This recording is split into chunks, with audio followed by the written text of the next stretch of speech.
2026 বিশ্বকাপ শুধু একটা টুর্নামেন্ট নয়, এটা হতে যাচ্ছে ফুটবল ইতিহাসের সবচেয়ে বড় যুদ্ধ। 3টি দেশ, 48টি দল আর কোটি কোটি দর্শকের সামনে তৈরি হবে নতুন ইতিহাস। কিংবদন্তিরা নামবে শেষ লড়াইয়ে, নতুন তারকারা দখল করবে বিশ্বমঞ্চ। আর আজ আমরা দেখব ফিফা ওয়ার্ল্ড কাপ সেরা 10 জন খেলোয়াড়ের র্যাঙ্কিং। 10 নম্বরে লামিন ইয়ামাল, স্পেনের নতুন প্রজন্মের বিস্ময় বালক। এত অল্প বয়সে তার আত্মবিশ্বাস, ড্রিবলিং আর ম্যাচ কন্ট্রোল দেখে মনে হয় বিশ্ব ফুটবলের পরবর্তী সুপারস্টার জন্ম নিয়ে ফেলেছে।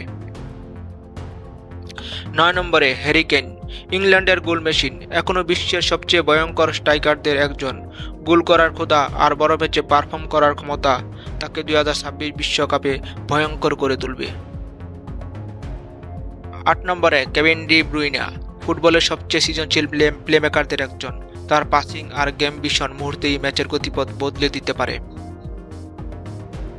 7 নম্বরে ভিনিসিয়াস জুনিয়র, গতি, স্কিল আর আগুন ঝরা আক্রমণ। ব্রাজিলের এই উইঙ্গার এখন বিশ্বের সবচেয়ে এক্সক্লুসিভ খেলোয়াড়দের একজন। ডিফেন্ডারদের জন্য সে এক দুঃস্বপ্ন।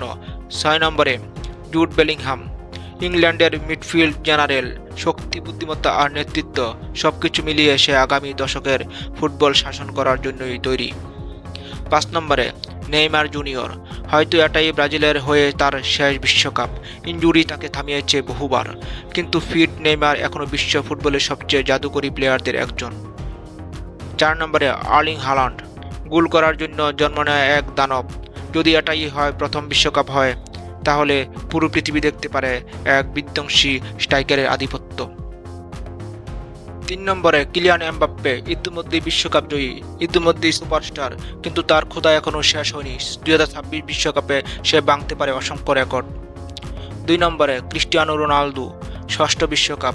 ভাবা যায়, যেখানে অন্যরা অবসর নেয় সেখানে রোনালদো এখনও ইতিহাস লিখে চলেছেন। আর 1 নম্বরে লিওনেল মেসি, বর্তমান বিশ্ব চ্যাম্পিয়ন, ফুটবলের রাজা, হয়তো এটাই তার শেষ বিশ্বকাপ, দ্য লাস্ট চান্স। আরেকটি জাদুকরী রান তাকে নিয়ে যেতে পারে ফুটবলের সর্বকালের সর্বশ্রেষ্ঠ উচ্চতায়। তাহলে তোমার মতে 2026 বিশ্বকাপের সবচেয়ে ভয়ঙ্কর খেলোয়াড়কে? কমেন্টে জানাও।